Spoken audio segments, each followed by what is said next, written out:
It's a high-tech conversation. And a low-tech topic. Live on the World Wide Web via Zoom. Bench Talk 101. Good evening, everyone. Welcome to Bench Talk 101. This week we've got Chester Spier back again. He won't be doing a part 2 of his tool collection just yet, but he will be talking to us about his lifetime of woodworking. Now, Chester prefers to be called a woodworker, but I think we all know him as a tool collector. Others will know him as an art director or as a designer. When I asked him what he did for a living, he said he was a retired art director and designer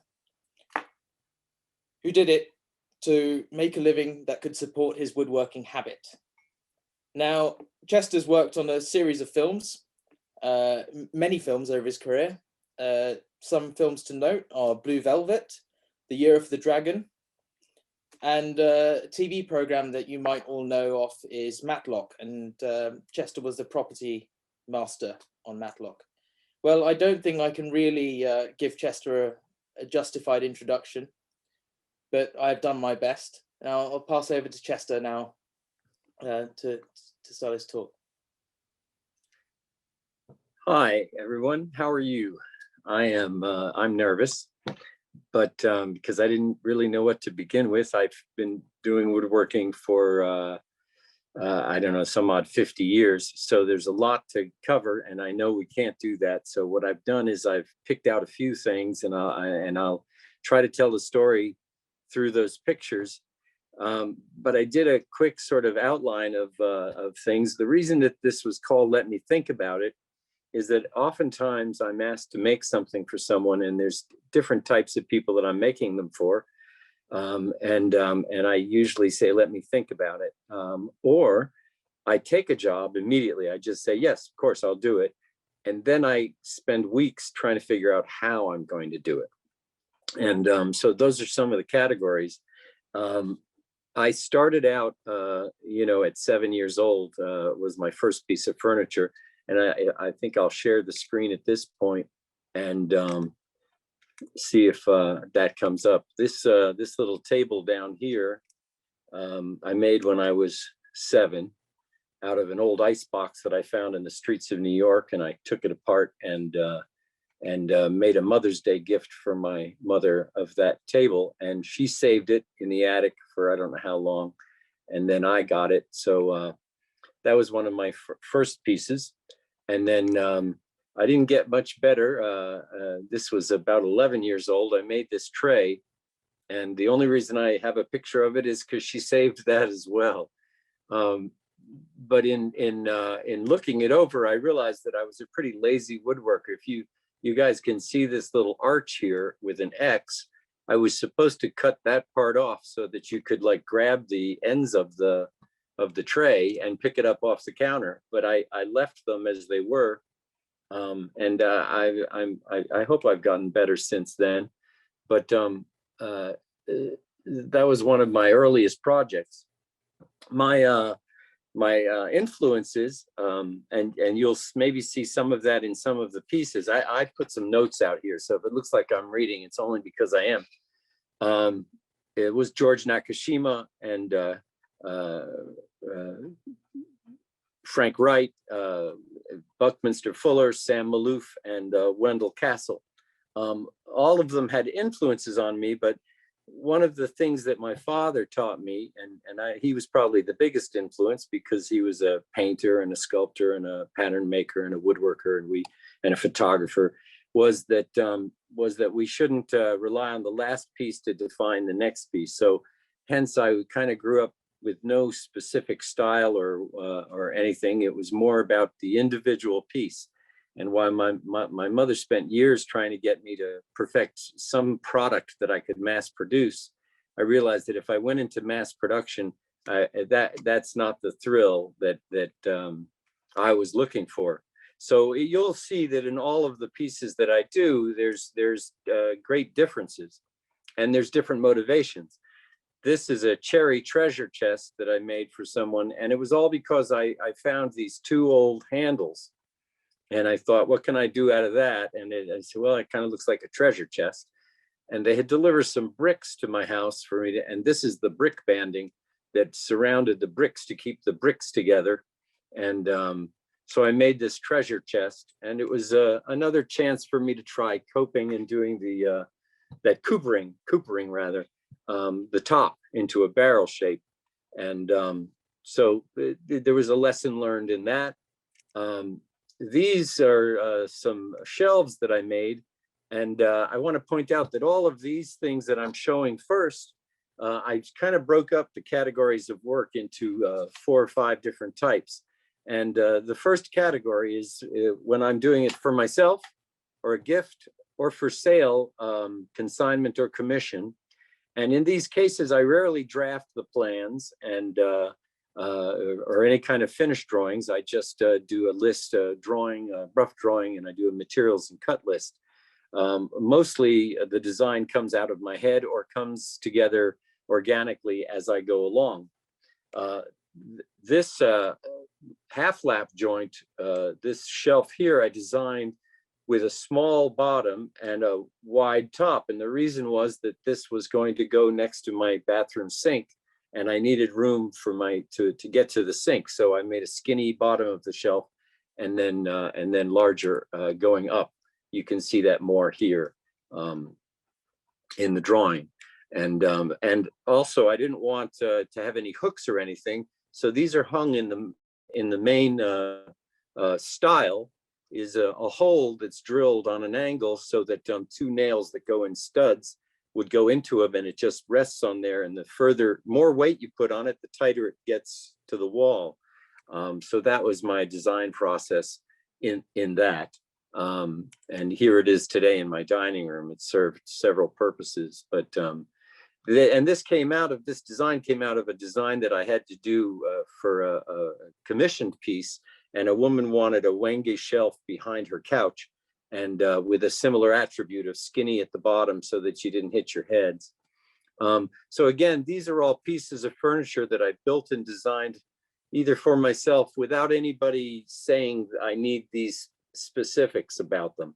So I was able to use, in this case, zebra wood for the handle and walnut, and not have to go to somebody else to ask them what they thought of it. There's a lot of dust and apparently in this picture. So these are zebra wood knobs, and they're just tenoned into the drawer front as opposed to putting a screw in the back. And this is another shelf unit like the other one, but this time it has some molded edges.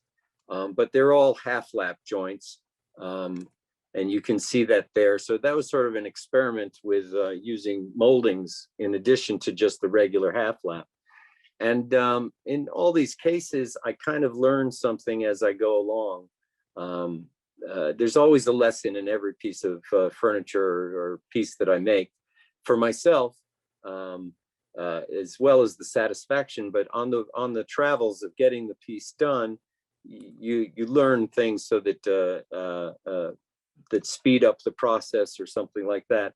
This is more of a recent walnut piece that I did. Again, I don't follow any exacting rules. Of all the people that influenced me, I try not to mimic their work. I just come up with what I find pleasing in my head. And that's how I've always worked, including this piece, which is a walnut tea table that I made for my mother after my father died. And I had all this walnut. The top is glass, and you can see through it. And I turned the top. After I joined all the pieces with dowels, I mounted them onto a piece of plywood, and then I mounted the plywood onto the end of my lathe, and I turned it. It's about 4 foot in diameter. And so I turned it on the off side of the lathe because I couldn't figure out any other way to do this without setting up some sort of a shaper knife or something like that. And so that worked. And once I was done with that, I made this bottom ring, but I still had no idea how I was going to connect them. And so eventually I made these pieces of walnut, and this is all hand shaped with spoke shaves and a chisel and rasps for the ball on the top. And what I did, I made an error in that it's taller than a coffee table, but when I laid it out on my bench, I draw the size of it, and I was a little afraid of going too wide and it having too much weight on the outside. So the reason for the height was because I wanted the feet and that bracket acts as a support, and I wanted that more centralized. So again, I learned something on that piece.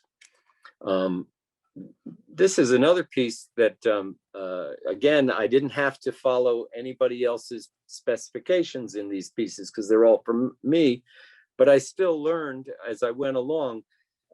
All of this, the bracketing that I made, is the grain is running north to south. And the problem with that is that I didn't want any screws going through here or in the bottom. Let me see if I can get rid of this. So I can't seem to get rid of that. So I'm trying to get rid of my pictures are in front, but at the bottom,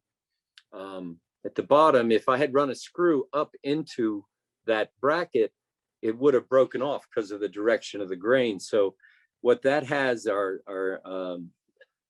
mortises going down that are split, and then a wedge placed into my tenon. And then as it's driven in, it pulls it out. So the tenons are actually dovetailed up here inside the top piece and the bottom. And that was an experimentation thing with that because I didn't want any screws going through. I didn't want to damage this piece. And this piece I made sometime around 35 years ago, so it's held up. And it's a Cuban mahogany that I had left over from my father. I don't know if you can, this probably shows you that there's nothing at the bottom there, the way it's attached. It's just the two tenons. All of the pieces sort of come about in these cases, just me experimenting in the shop. A friend of mine had a chest, a blanket chest made of cedar that their grandfather had made, and it was falling apart, and wanted to know if I could do something to get it back together. And I suggested, well, let's take it apart. And rather than doing that, there were, I think, 6 heirs to that grandfather who had made them. And what I discovered is that all of the pieces of cedar he'd glued up were wedges into these squares. They weren't square at all. So when I took it apart, I suggested to her that instead of me repairing the chest and then figuring out who to inherit it, that I would make her 8 different ones that were identical out of the grandfather's wood, but in the size of a jewelry box, and matching it, including the feet. You can see here are all the feet that I'd made. This was the pattern for the feet. And so that way each grandchild could get a little jewelry box that replicated the chest that he had made 100 years earlier, and out of the same wood. So so that was a little project, fun, a gift. So I didn't have to worry about whether it, met their specifications. Again, a lot of my work is very organic, and I like to just sort of play with it as I design it in my head. But when I'm working for other people, then I have to present something about it. In these cases, these are all urns that I did for friends of mine or family. So as a gift for their ashes. So again, I could design them freely and not worry about whether or not they were accepting of them. Now, in this case, this was a commissioned piece, this box. And a woman had come to me and said she wanted a jewelry box to give her fiance. And she didn't want it to look like a box. She wanted it to look like a piece of art. And so I made this box with 4 different radiuses on the sides. All of these have different radiuses. And then I carved the top following the grain. And inside, I carved a poem that she had written to her fiance. She picked up the box. She was thrilled. She showed it to her girlfriends, and they said, well, I don't think he'd like that. So she hired me to make him another box that was more conventional. And I told her, I said, you know, I could keep making boxes till my shop is full. And this is when I learned the lesson about doing a full drawing of the piece on any commission piece. And she said, well, I'll pay you for a new box and you can keep that one. So I did, and it happens to be one that I really love because I carved it completely out of a solid block of walnut. It's not a built-up box. It's actually about 3 inches deep, and I had a large log of walnut that had been drying for around 30 years. So I made it out of that. So these were all different boxes. This a little redwood burl bandsaw box, this box. This one here came out of my uncle, who was a physicist, wanted a physical proof of the Pythagorean theorem, and he wanted to be able to teach his students these concepts. So he asked me to make this sort of puzzle pieces that he could show them, and so I did.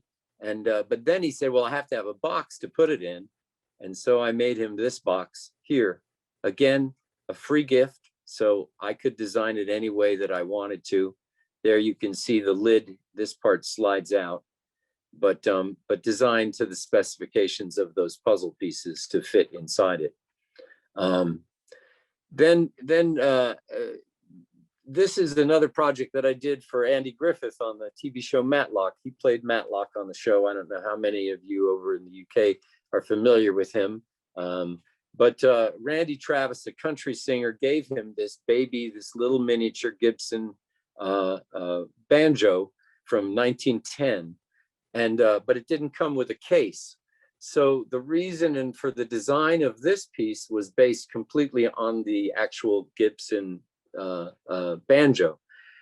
He wanted a case that he could carry it around with, but also that he could display it with. So this case has 2 lids, and that's what precipitated the design. This is the glass lid, which is rosewood and some banding inlay that I made here for him, and then a walnut back. But when it wasn't being displayed, it would stand upright. When it wasn't being displayed, it had another top, which was a solid walnut top. And these are slip hinges, so you can just slide them to the left and they'll release. And so he could switch between this solid wood or the open display one. So again, something that I was able to do for somebody without having to worry about designing specifications. Now, a lot of these on the left, I'm not going to go through too much because it seems kind of silly. These are all just spoons that I've made and lamps and things like that. Different lamps and candlesticks. All of these are just, yeah, that was me, Scott Anderson. That was me with Matlock 100 years ago. So before, well, I can't say before the gray, when I still had hair at all. So these are all, this is an interesting one because this little toothpick bowl, a friend of mine hired me to take the feet off of her couch. She bought a big couch and it was too tall. So she asked me to cut down the legs, and these were the cutoffs. I had around 12 of these, and I turned toothpick holders for all my friends. And in these, I'm not even sure what wood it is, some sort of a blonde, not maple, but so all these pieces on the left, including this one, which is boxwood with, this is pink ivory, not purple heart, and rosewood. This came about because Hugh Crompton had sent me some boxwood, and this little piece was in there, and I thought that'd be perfect. This, I had a large piece of mahogany. This is around 3 feet long, so I carved a tray. This piece, the lesson I learned in this was a gift from my sister, but if you go in here, you can see there's a piece of copper. And what I discovered is when I made this handle, I really made this too weak. This would break right across here if she loaded this up as she wanted to. So I cut a pattern and I made this piece of copper that folds in, and it's actually tacked at the bottom. So when you pull up the handle, you're actually lifting the box from the bottom. So I was kind of happy about that little design thing. But like I say, you're always learning in these things. oftentimes on commission work with specific needs, these are pieces that I had to meet their needs, but it was left for me to design. Primarily, but not always, I will do a design concept drawing with a stipulation that there will be changes to protect myself financially and creatively. Sometimes I start not knowing fully what I need or want to do to finish. So in this case, this is somebody that had an older house and he wanted a CD cabinet that matched the old house. You'll see pictures of that. And this is a balance shelf that I came up with for another person who wanted a very modern piece. This was for Angelica Houston, and she signed off on it. And this was a desk for her. These are stainless rods with glass, and then wood panels here and feet. So that's kind of a rough drawing that I would do to get their approval. And then once they signed off and said, yes, I like that, then I would go about making them. This is a lingerie chest that's about 5 feet tall with little drawers. And you can see it's out of my mind. They're not, you can't basically say that this is one influence or other, but perhaps this is a bit of a Wendell Castle type of thing. But oftentimes when I'm asked to design things for people, they give me some specifics.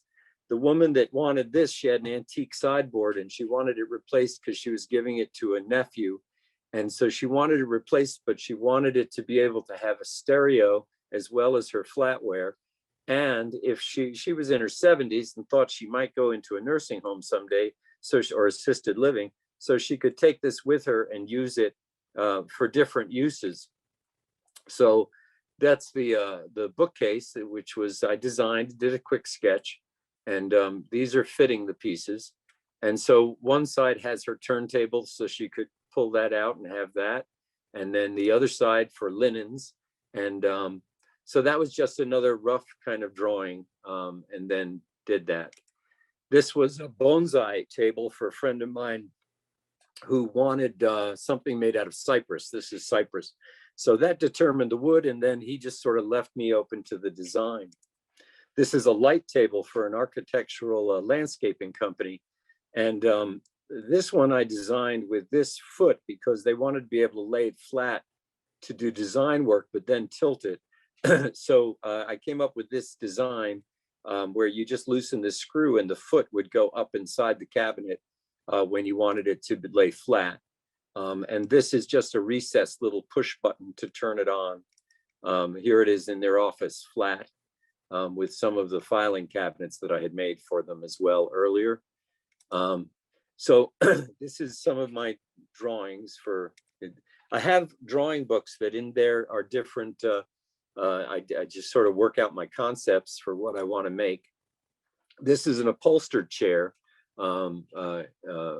So I drew it out so I'd know what would be fabric and what would be wood exposed ahead of time. I'm trying to get through some of these fast because there's a lot. This was a children's bedroom set, and there's a light up in here. And the woman came to me with these glass pulls and said, "Would you design a thing for my daughter?" And she gave me the pulls. So these are sort of whimsical things that I did based on the hardware first. This one is a 10-foot long buffet that was done for a producer, actually the Matlock producer, and he was a chef as well as a hobby, and he wanted a place that he could carve a turkey, but he had bought this condo that was very tight, and he needed. That's why this is reduced here, was because of the table that he had bought. So I did this design based on the table, and then he asked me to design an entertainment center for him, and then a coffee table, all for the same condo. This is a rosewood and mahogany and bird's eye maple and ebony cabinet. It's a humidor. It's about the size of a bedside table. And these are curved bird's eye maple drawers with an ebony inlay, and the pulls are ebony. Here you can see better the top pulls. And this was a still photographer on films, and he was a cigar buff. And so this was for him to keep his cigars in. And then the top drawer has a sliding Western cedar lid. And the thing that I had to deal with on this is that all the drawers, the Western cedar was too soft to support the drawers.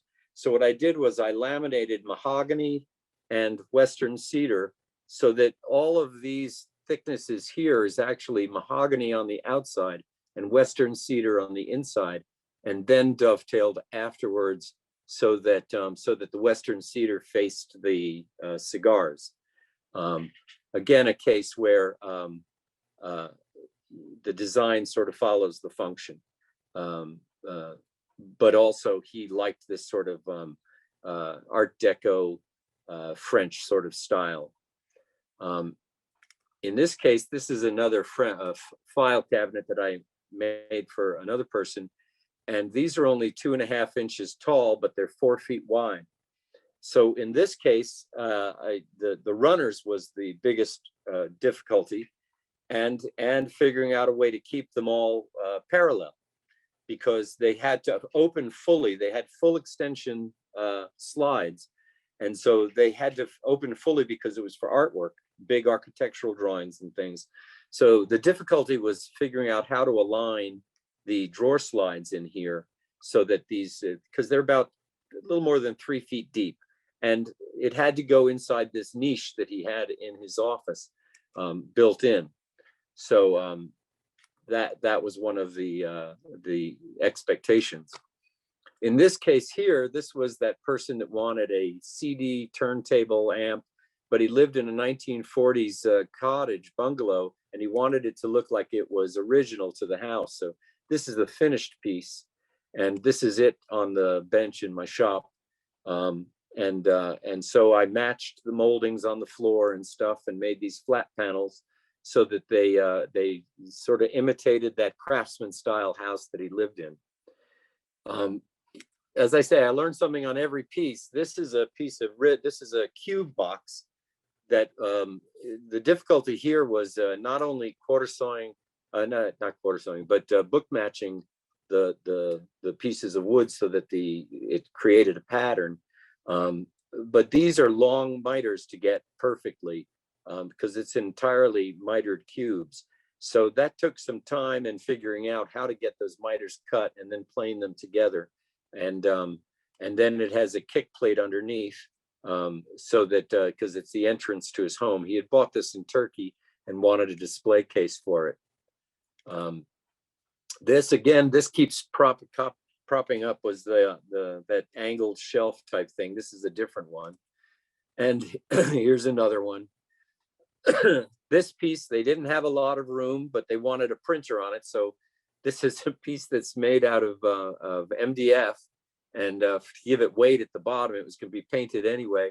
But this little design was to give them room at the top, but not take up too much room at the bottom where they would walk through. And then this is each piece I design fits the person or the home. These people live in a log cabin, and he's a concert pianist and she's a poet. And so they had a lot of books, and so they wanted the cabinets to match their cabin. So these are all, this is in my shop. You see how little space I have above there? These are just under, right about 8 feet. And I had to build them, put them together, and then take them apart to be able to deliver them. And here I am. This is when I was installing them into the log cabin. And this is pretty much the finished look afterwards. This is one of the few cases where I did a full drawing of an armoire for somebody before I made it for approval. And this is ebonized wenge, and this is maple, and it has this slight curve at the top. He liked Japanese style furniture, and it had no handles. It has a pop hardware so that you could open the doors. without having to have hardware. I put Jim to sleep. This is a piece that's I call the puzzle shelf. It's a floating puzzle. And this is somebody had a very modern house, but he liked woods. So there's 8 different types of woods in here, including ebony, walnut, cypress, maple, mahogany, and all the pieces slide out from each other so that you can't see how it's hung on the shelf. I think there's one in here. There you can see this shelf, this piece here is not there. So you remove that piece and then the piece down here slides out and this front piece comes off to see where it's screwed to the wall. And this was completely designed on my bench and with no drawing. And I brought him over and I laid the pieces out and said, this is my concept. And he gave me approval with no drawing at all. And then he hired me to make these 2 pieces afterwards for more of it. So I want to get through some of these pieces. This is a commissioned piece. This is a walnut and steel table with beveled sides, and the walnut is the center of the walnut tree, so it has some beautiful end grain, but it wasn't quite wide enough for the table, so I had to add a strip along here of a piece from the other end of the plank, and then this is sort of a rough-hewn piece of walnut down here. So you can see there's no pattern to the designs that I come up with. They just fit whoever lifestyle it is that hired me. This was a hard rock maple carving bench for somebody that I will never make again. I'll never use hard rock maple again. I had to resharpen my blades, I don't know how many times. Then this person came up to me and asked me to make the lids for these candles that he makes. And I don't know if you can see me or not. I think you're just looking at pictures, but these lids, I had to come up with a way to make them because they're super thin. They just go over a glass jar for the candle. And he wanted different woods to represent different areas of Asheville. So he had maple, walnut, cherry. And so what I did was on the drill press, I took out the center arbor of this drill and I cut myself blanks out of the pieces. And then I had to put an insert into my chuck so that they wouldn't go in too far, that it would just capture the edge so that I could turn the lids and then flip them around to thin out the sides. I did about 200 of them for him before he went out of business. And I was really glad he went out of business because I was tired of making them. So you can see the stuff I make. This is a drawing for this person that wanted these 2 little miniature cups for a spiritual sort of ceremony. And so I drew them out first, and then theirs is next to an egg cup, so you can see the size. Now, the next branch of things are woodworking that I did and woodwork that I did for films. This is from a movie called Cat's Eye from sometime in the 80s. And there was a man that was walking around this ledge of this building. So everything we built, here's the building completed, but it was all in miniature. And I built these frameworks, and then we did plaster moldings replicating the actual building and applied them to the flat. And then we had someone else make little curtains because there had to be curtains in every window. And then we built little boxes on the backside so you can light up some of the offices, but not all of them. So that's the kind of, in film work, you never know what you're going to be doing. This is a raised panel door for the movie Cat's Eye with Drew Barrymore. And she was a little girl who had this little gnome that was attacking her at night. And the father thought it was the cat, but it was this little demon that kept coming out of the baseboard. So the demon was a diminutive person that played the part, but we had to make everything in her room oversized so that proportionally for the actor to come out of the baseboard was around 7 feet tall. And this was her doll's chair in her bedroom. So We also had to make the doll. We had seamstresses that made the doll, and we made this wooden high chair. Gives new meaning to the term high chair. And in the background here, you can see this here is the baseboard molding and of her bedroom here. And you can see these gentlemen here standing, walking out to give you a proportion to it. And these are all the moldings for that. And they're made of plaster and burlap with supports going across. Here's the chair, her desk chair in her bedroom. And this is my brother up here. He's about 5'11", and coming down from the door. Then this is a different movie, and we had to make these, this was for Pass the Ammo with Tim Curry. And so we had to make, this was about a religious TV show. So we made these desks and these armed angel chairs for it. You never know that was the great thing about working in films, is you never knew what you were going to do next. Most of this is all carved out of florist's foam, that green foam, but we would buy it in huge blocks that are like 4 foot by 4 foot by 8 foot, and then carve these. And this is supposed to be Samson when he pulls these down, they're already preset to fall apart and sort of hang there and go back up. I know you guys don't know him. This is my father, but this guy here is King Kong. And for this case, we had to make a framework. You can see the woodwork back here that we could go inside and house levers to open and close his eyes. You see here he's winking. This is closed and this one's open. And his mouth and all of his facial expressions, we would pull the levers and it would draw it in. So we had to build the actual size head and his hand, because she would sit in the hand of Kong. And so that was one of the things that we did for him. You can see the size here. This is him on the stage in the operating room. And we had to make these shackles and that sort of thing here. And in my backyard are the actual chains. These chains here are sitting in my backyard, and we made them out of wood and then cast them in fiberglass, and then had all the links. And every time someone comes to my house, they try to pick them up, and they're light as anything, of course. This is a bridge that I made for Firestarter, a Chinese Chippendale style, and we of course burned it. So I did all this work in here in the shop there, and it turned out beautifully, and they burned it. So it's too bad.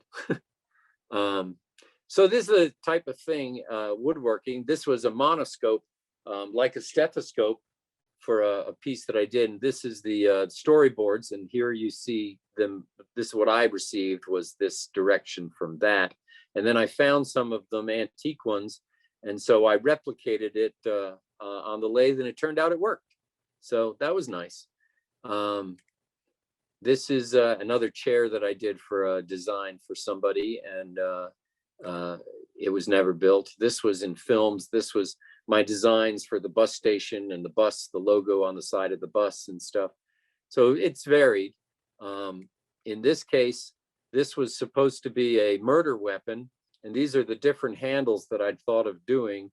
This was my end design, and here was the end piece, sort of chip carved style. And that was the murder weapon in one of the Matlock shows. Now, this goes into no longer film, but this is work that an architect gives me and tells me to his specifications what he wants built, which can sometimes be the worst nightmare, because everything has to be exactly the size that they want, and you have to figure out how to make it that way. In this case here, the front of this cabinet, this was the hardest part, because these are all laminated with Formica type of laminate. But this angle here, you can't just do and then chop off. So I bought a Bosch router with a tilting base, and was able to trim that out. In this case, this entertainment center had a very specific design to these door moldings, because the house was designed by Francis Bacon, who had designed several houses in the area, and including the cabinet. So I had to make this molding in here match, and the doors had to all be made exactly as they were in the original drawings. So they were all full through tenons with my chainsaw mortiser supplied that. But I don't know, Geoffrey, can you see me as well as the pictures, or just the pictures? We're looking at you as well, yeah. Okay, this little router bit here was to make that molding. So I had no way of, I had the original blueprints from the house. And so I bought a blank and I had to file this to make it myself, to make the profile. And then I ran yards of molding with that. And that's what is placed in this area in the frames for the raised panels. So sometimes architects can be difficult to work with, just because they design things that you can't, you have to figure out how to make, but you have to do it to their specifications.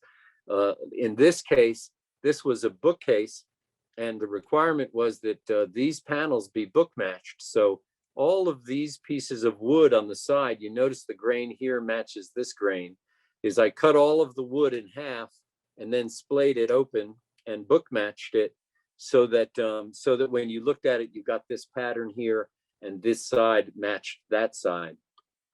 And then for this house, I had to make 2 bookcases as well that matched them. And in this case, this is a curved hood, and the contractor that was building the house couldn't figure out how to make that. So they brought me in to do the woodwork and to make this piece in particular here, which is basically a system of frames that are straight and then carved out and then applied a skin to it. This case, this is a really bad picture because you have to realize a lot of this was done before, when we were using film rather than digital. And so I've just scanned them. This architect had designed the aquarium in Manteo to have these tables that were in the shape of the oceans. And I made all the furniture for the aquarium, including these, but they insisted that the top of these tables be made out of a product called marmoleum, which has a backing of burlap. So when you try to laminate these odd shapes, it's not like Formica where you'd have a little black line, you'd have little hairs of burlap sticking out. So I had to develop a router bit that was a reverse miter that I could laminate the tops and then undercut the miter and then rip these on table saw and then glue them into fit. Another nightmare because the architect didn't really consider the product. In this case, this is a piece that I had to make a replacement. There were 2 of these cabinets and I was hired. So this goes on to the last part of this presentation. And this is repairs and making pieces for people's furniture and having to match them. This is a guest. But so they sent me the drawing of the finial with the dimensions, and then I had to make the finial and mail them to them. In this case, this is a clock carving that's missing pieces. You see this was broken up. It was about 100-year-old clock. And so on this case, what I did was I drew out the pieces that were missing and then recarved them and put them into place. Here are the finishes, and this is the original, and then this is the added part. So again, it was, here's the restored piece all to the top and everything. Again, it was a job that I took, and I said, then afterwards I had to figure out whether or not I could do it. In this case here, this was a molding that I had to remake the pieces that were missing by hand using planes, and it turned out all right. Here's some replica pieces of a railing. This was a broken rosewood chair, and so in fixing that, I had to be inventive and figure out a way to do it. I don't know where I am on time, but I'll finish up with some of these. This was a design that I came up with. It's for viewing things like, it was because I knew people that collected miniature shells, and I discovered that these paperweights that have pictures behind them would blow them up. So I started making these bowls. You see it as a little rim, and then you could fit these globes in there and then put some seashells or anything else that you want to do inside the bowls. And then this was another idea, was serving bowls. I'd find in yard sales these glass dishes, and then I would make these platters to fit them into. And then these are just my regular Christmas bowls that I made for people. These designs are all really great because I didn't have to follow anybody's rules. I just playing with things. So I have no idea where I am in the time thing. These are some miniatures and just fun work. So basically, I just wanted to say that, you know, working for architects and stuff like that can be more of a hindrance because you have to follow their rules. And most of my life has been sort of just playing at this. And that's why I worked in the film, so I could afford the table saws and the things that I wanted and the planes. And I've just enjoyed my life in woodworking. So, and painting and sculpting and anything else creative, I just enjoy doing it. So that's about it. I'll hand it back to you guys. Thank you, Chester. Thank you for a brilliant talk. I think we all know the drill from here. You pop your name in the chat, and you'll be called out to ask your question. I think the first person we've got here is Jeremy. Hey, Chester, that was a good talk. Really, a lot of good stuff you made there. I had an opportunity to work on a theatrical performance once, or not on the performance itself, but to make some things for it. And I found it was quite a struggle to balance the level of detail that I wanted to provide as a creator versus how quickly they needed what they needed. And I'm wondering if you could speak to a little bit about your experience about how did you find that when you were involved with those things, you know, production schedules versus, you know, the fine detail that probably can't even be seen from the screen, or the vice versa. My father had a saying above his bench. He also worked in the film business, and it said a mistake on your part does not necessarily make an emergency on my part. And the problem, a lot of now film and theater are two different things, because theatrical productions, the audience is further away, so they don't necessarily see the details. But in film, you never know what the director's going to do as far as the camera coming close, if they want to do a close-up or something like that. So the detail is really needed. But in film work, when I'm designing sets, that's when I really do full detailed drawings, because I'm not just dealing with myself. I'm dealing with the painters, the plaster workers, the woodworkers, the grips, the electric, the camera. And so I have to have full detailed drawings and be very specific about what it is that I'm designing for that. A lot of times, though, if it's a sort of an independent film, they don't have a lot of money and they don't have all those departments. A lot of times you can skip some of that detail and tell the guy behind the camera that he's not going to be able to get any closer than a certain distance. I did a commercial with a sculpture that I had to do, and the sculpture had to, when the camera came around, it had to, all the sculpture pieces had to match up and create the logo, which was Do Vinci, like a Play-Doh company. And so I had to design the entire set about where the camera would end up. And I had to specify what lens the camera was going to be. So I had to do drawings to figure out the size of the sculpture to fit the proportions of the camera and where the camera would line up. So it was doing everything backwards. But the camera had to shoot this whole commercial and then end up with all these things coming together. So I had to, when the director of photography came in, they said, well, I think we're going to use a 26 millimeter lens instead of the 32. And I said, you can't do that. So I was sort of in control, because if he changed the lens, none of those pieces would come together and line up. So I had built a rack so that the camera operator, eventually with guidance, the camera had to go into a lock-off position to make all those things line up. And so detail was very important there. But a lot of times it doesn't matter in some cases, where things are out of focus or out of frame. But overall, the planning has to be detailed and meticulous. I hope that answered your question. Thanks, Chair. Matthias. Yes, thank you very much, Chester. That was fascinating. I mean, it's pretty obvious that we could probably get another 50 talks from you, and we would only have started on the top third of the barrel. I'm fascinated by the variety of stuff you've done over your life and your career. I was wondering, is there some project or something that you have always wanted to do, but for one reason or another never got around to? That's still on your woodworking bucket list, as it were?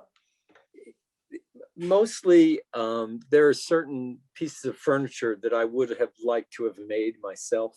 Yeah.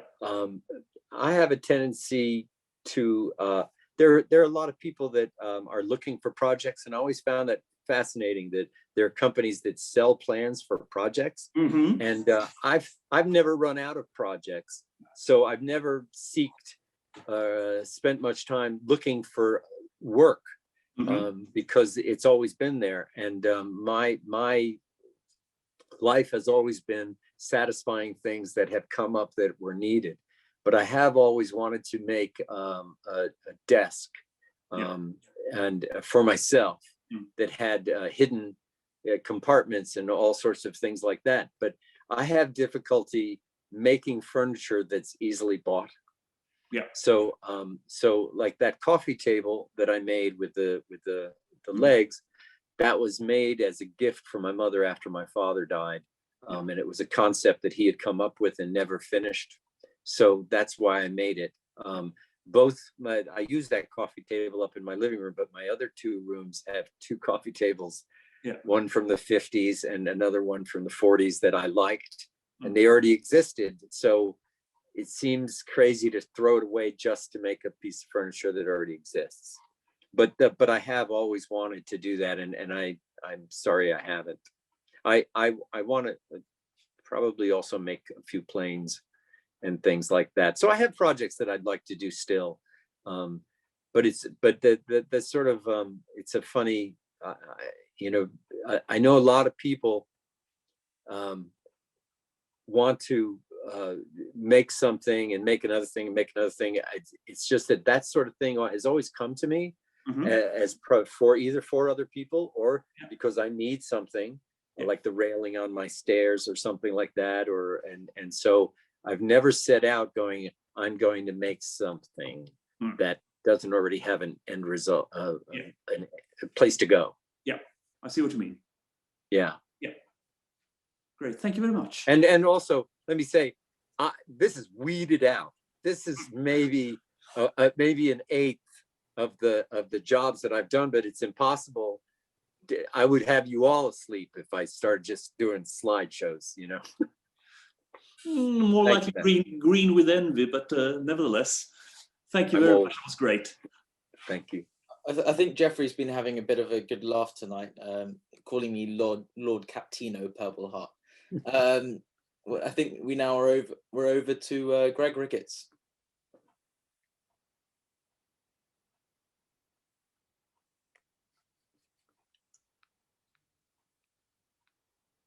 Greg, you just need to unmute yourself.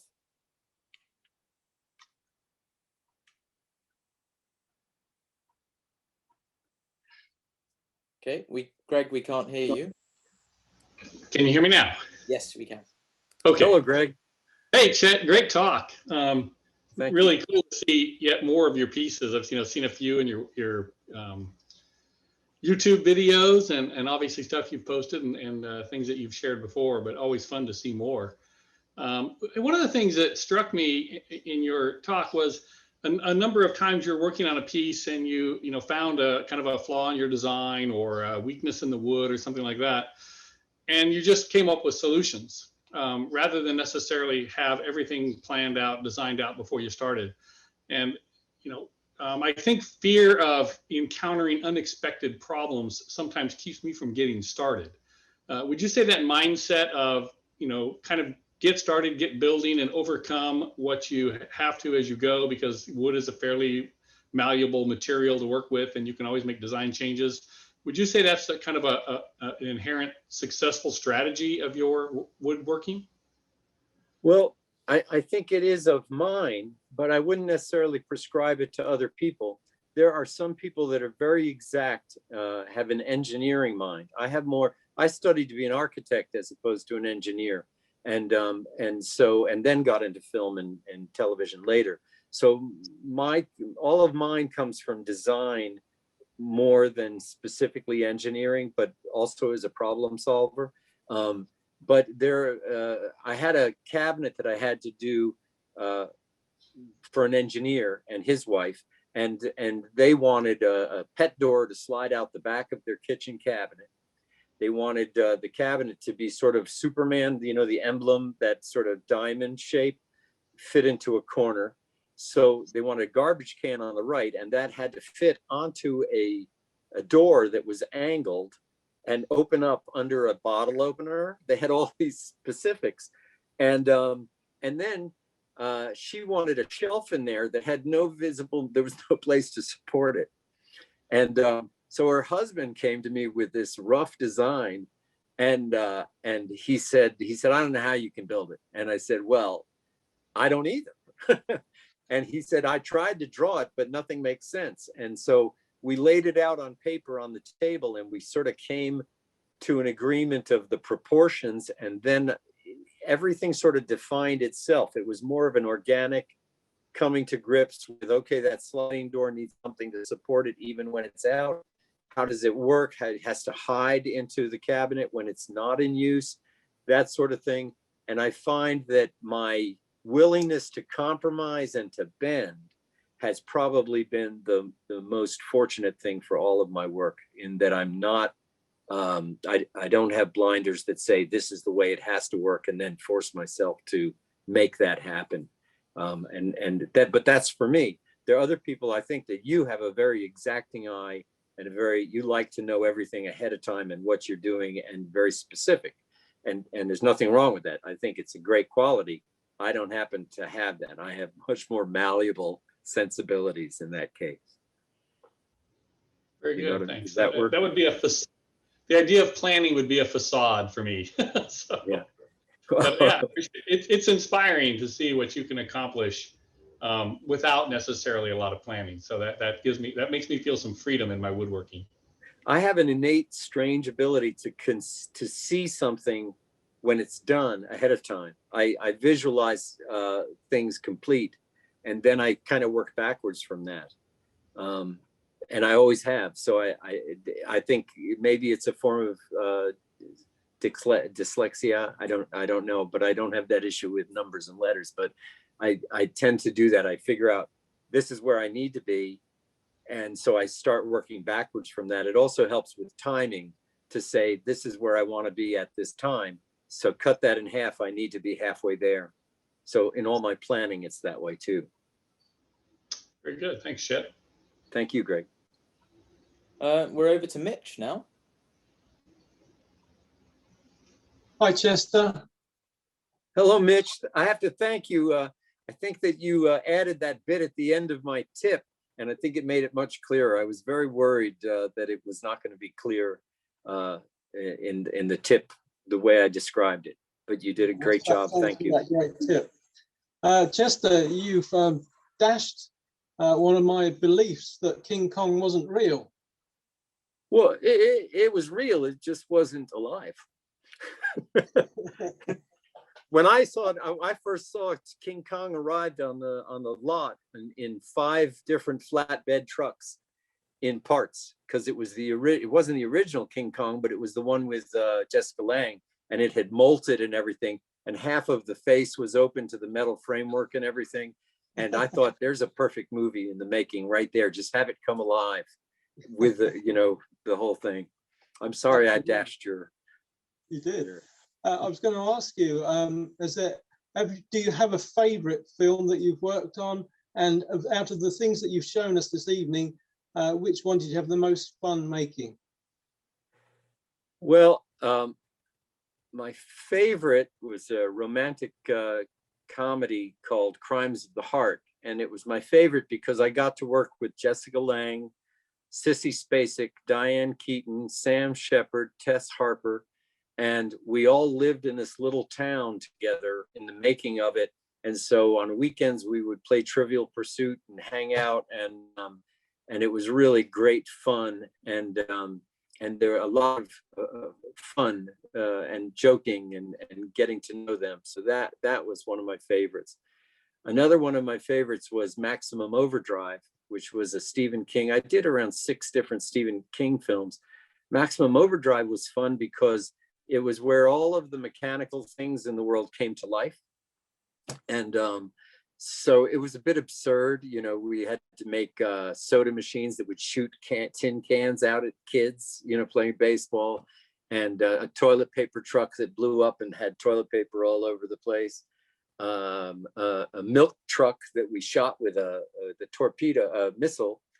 And the special effects guy on that show was really messed up. He didn't do a lot of good planning, but you always moved away pretty far, because I almost lost my life a couple of times on that shoot. We had a car that was supposed to be hit by a semi, and so we had the car already upside down, and we pinned it so that it would spin like a turntable when the truck glanced the side of it. Well, we were in a ditch with the camera aimed up at it to get the shot, and I was the safety behind the camera operator. And when the truck hit the car, it spun it, but it snapped the pin in the middle. And so as it spun, it started coming towards us. And I grabbed Claudio by the belt strap and I yanked him backwards, and he pulled the camera with him. And the car went by about 3 feet away from our heads. So so there were times it was a little risky, but yeah, that was a fun movie to do. I've done 40 films, so there's a lot to pick from. Goodness me, yeah. Thanks, Chester. Thank you, Mitch. I think Chris Peters had a question. Oh, it's just a kind of a silly question, but did you get to meet AC/DC during Maximum Overdrive? No, that was all done in post. That was done afterwards. So I never did. No. I enjoyed. Okay. Just a quick one. Not a problem. So Chester, I've got a question for you. Now, you've worked with a huge variety of woods that you showed, and I think we always have this question about which wood we enjoy working with the most. And you've worked with a huge variety of woods, most of which I think were from your father's collection of different species. But what's your favorite to work with? To work with, I would have to say, is the Cuban mahogany, because it's fairly soft and easy to work with, and it shapes really well, easy to plane, gives you a beautiful smooth surface. But also, as soon as you apply the finish, there's this huge surprise of color.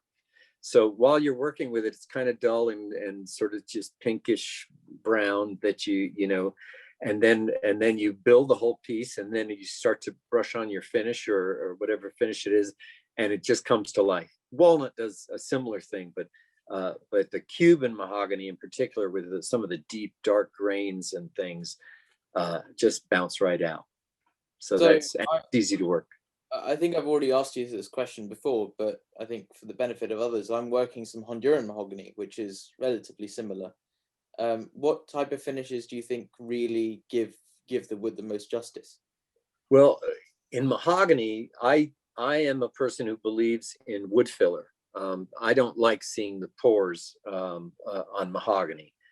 In others, the pores are not so obvious, but with mahogany, you get these little holes if you look closely. So generally, I will mix up a slurry of the mahogany dust into some sort of a finish, depending on whether I'm doing an oil finish or a latex finish. The finishes are determined mostly by who or what use it's going to be. if it's going to be my use, I generally just try to use a wax finish if I can. Or a linseed oil, something like that, an oil finish. I love Danish oil. But if it's for a client, I'll use a urethane because I know that they will set a glass on it. That walnut table that you saw, the steel and walnut table, about a week after I delivered it, the owner called me and said that he had put a drink on the table and it had a ring. And I knew I should have put a different kind of finish on it. And I just said, go grab a jar of mayonnaise and put some mayonnaise on it as fast as possible. Rub it in, and it took care of it. It evaporated the moisture in it. But a lot of times people aren't conscious of the particularly furniture and how to take care of it. Coasters are a marvelous invention. Well, Chester, I think that brings our talk to a conclusion. Cheers all. You raise a glass to the bench. To the bench. Yes, on the bench. Chester and the bench. Bench. It's a high-tech conversation. And a low-tech topic. Live on the World Wide Web via Zoom. Bench Talk 101.